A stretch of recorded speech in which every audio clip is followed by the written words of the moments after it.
राधे राधे, नमस्कार। तो आज छठ पूजा की थी, छठ पूजा की तैयारियों में लगे हुए थे। तो आज हमारे यहाँ छठ पूजा मनाई जा रही थी। तो कुछ इस तरह हमने ये घाट सजाया था।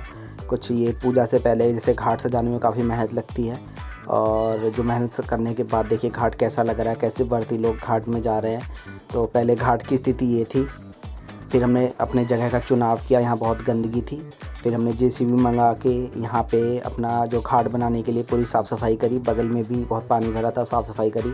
इसको हम चारों तरफ से टेंट से कवर करने वाले हैं। और ये देखो जेसीबी बिल्कुल इस एरिया को हम साफ़ करा रहे हैं। ये 200-250 गज का प्लॉट है, उसको हम साफ़ करा रहे हैं। तो जब ये जेसीबी ने गड्ढा खोद दिया था कुछ इस तरह से था, क्योंकि सुई का काम सुई करती है और तलवार का काम तलवार करती है।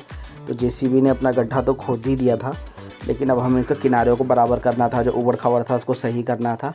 तो ये हमारे साथी लोग थे। तो रात में हमने लाइट की व्यवस्था करके वहाँ पे, क्योंकि सब उस टाइम क्योंकि सब ऑफिस गए हुए थे, ऑफिस से आने के बाद सब लोग अपनी तैयारी में थे। ये विक्की भाई थे, नवनीत थे, जो तैयारियों में लगे हुए थे। क्योंकि हमारे यहाँ एक्चुअली क्या है कि बर्थ छठ व्रत करने वाले बहुत सारे लोग हैं, और गड्ढा उस हिसाब से बहुत छोटा करवा लिया था, हम उसकी चौड़ाई बढ़ा रहे थे। तो ये थे हमारे साथीगण, ये प्रदीप और ये भाई, ये रेगुलर लगे हुए हैं। और इन लोगों ने जो हार्ड वर्क किया उसी का नतीजा है कि हम घाट को बना पाए हैं। और अभी घाट पे हमने लगभग गुब्बारों की व्यवस्था करी थी, क्योंकि हमें डेकोरेशन गुब्बारे से ही करना था, गुब्बारे से लुक अच्छा आता है। और ये आज छठ पूजा का सुबह वाला दिन था, जिस दिन छठ पूजा होनी थी। उस दिन टेंट वाला का हमने टेंट लगवा लिया था, कुछ इस तरह लग रहा था। टेंट लगाने के बाद और फिर गुब्बारे वाले भैया को भी बुला लिया था। गुब्बारे वाले भैया से जब तक गुब्बारे भैया टेंट लगा रहे थे, तो हम चले गए केले के थम लेने, जो घाट के चारों दिशाओं में लगाएंगे। ये एक समृद्धि का सूचक होता है, और केले का पेड़ बहुत शुभ माना जाता है। और लगाने के बाद कुछ इस तरह हमारा डेकोरेशन हो चुका था। गुब्बारे भैया ने गुब्बारा लगा दिया था। फिर ये रोड पे झालर हमने लगा दिया था। ये चारों तरफ का व्यू है। एंटी जी देखने आई थी कैसा व्यवस्था हो रही है। नालियों को हमने कवर कर दिया था। अभी तो इधर पाइप ही लगी, सारी चारों तरफ जो भी कीचड़ है वो कवर कर लेंगे हम। और इस तरह हमने घाट बना दिया था। घाट को हमने वाटरप्रूफ नीचे से कर दिया था ताकि कीचड़ ना हो। पन्नी लगा दी थी, और पन्नी लगाने के बाद उसको डेकोरेशन कर रहे थे, सजा रहे थे। ये जो बगल में कीचड़ है सबको हम कवर करने वाले हैं। A to Z पे ऐसी लकड़ी के फट्टे डाल देंगे, नाली का नामो निशान नहीं मिलेगा। ये पाइप जो है इनसे चारों तरफ पर्दे लग जाएंगे, ताकि एक पूजा का माहौल क्रिएट हो।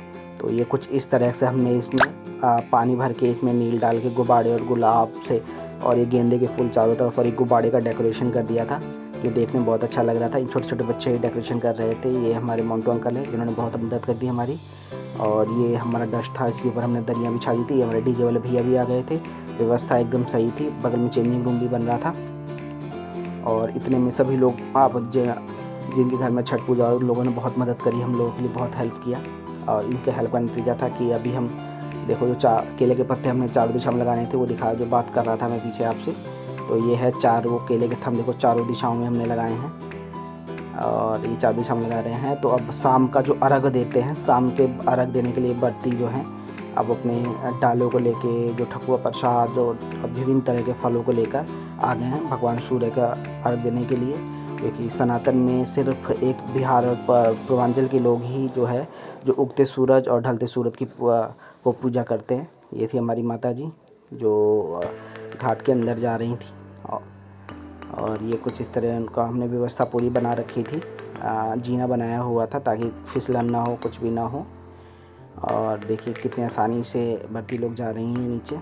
पहली बार में आइडिया नहीं लगता है, अब आइडिया लगा दिया। पानी हमने ज़्यादा गहरा भी नहीं किया था कि ज़्यादा कोई तकलीफ़ ना हो, क्योंकि ठंड का मौसम रहता है, वैसे ही हाइपोथर्मिया और रहता है छठपट का।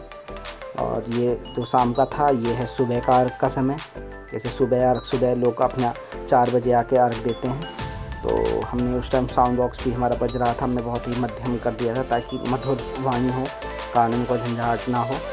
तो ये कुछ सुबह का दृश्य था। भगवान सूर्य की आराधना कर रहे थे और उनसे जल्दी उदय होने की प्रार्थना कर रहे थे, और प्रकृति के कल्याण के लिए मनोकामना मिल रही थी। तो अभी भगवान सूर्य का उदय होते ही भगवान सूर्य देव को अर्घ दिया गया।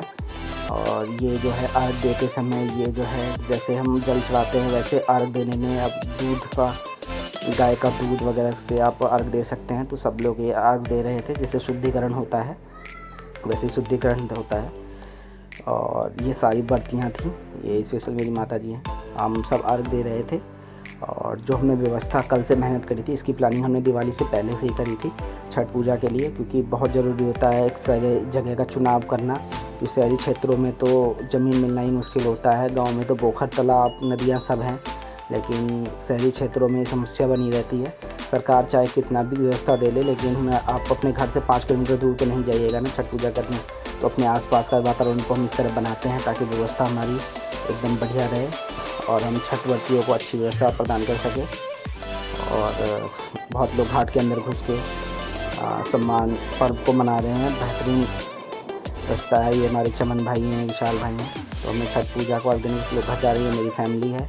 और ये सुबह का कुछ विषय था, इस तरह हमने छठ पूजा मना ली। आप लोगों को छठ पूजा की हार्दिक शुभकामनाएं। धन्यवाद।